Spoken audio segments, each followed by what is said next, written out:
Нэг бараан дээр давхар татвар ногдуулж болох уу?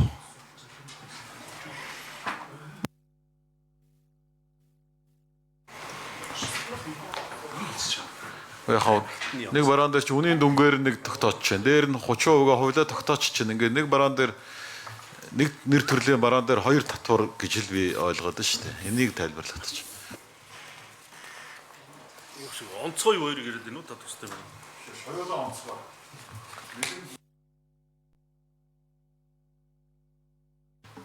За энэдрийн микрофон. Бангаар оны дараагийн асуултанд хариулъя. Сангийн яам дотрын бодлого газар чимэд зөрөн. Тэгэхээр хуулийн онцгой албан дотрын хуулийн нэмэлт өөрчлөлтөн дээр бол төрөний сайдын хэлсэн дээр бол гайлын татвараа бол тэглээд одоо 30% байгаа бол бүгдийг тэглээд тэгээд онцгой албан татварынхаа хувь хэмжээг нь 30% болгоод ингээд нэмж байгаа. Одоо практик дээр бол онцгой албан татварыг зөвхөн бит хэмжээнд нь бол ноогдуулж байгаа.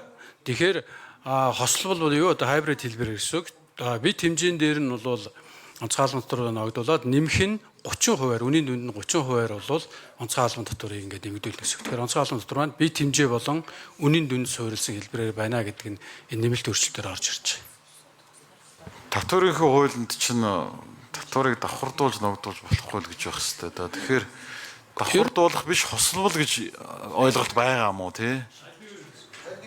Уг нь аль нэгээр нь байх шээ. Гэтэл чи хоёулаа болчиход байгаа. Үнийн дүнгээр нэг ногдуулчих байгаа байхгүй юу? Тэдний ширхэгэд тэдгээд. Тэрнээсээ дахиад 30%-аар дахиад ногдуулна гэд нэг тамхин дээр хоёр татвар онцгой татвар орж ирээд байгаа.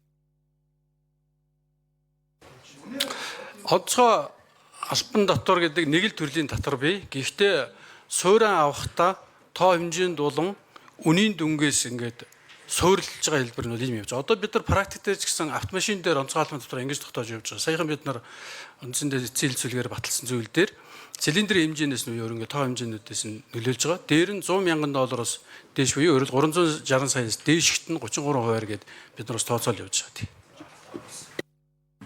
Шууд асуулт асууж дос юу авцсан?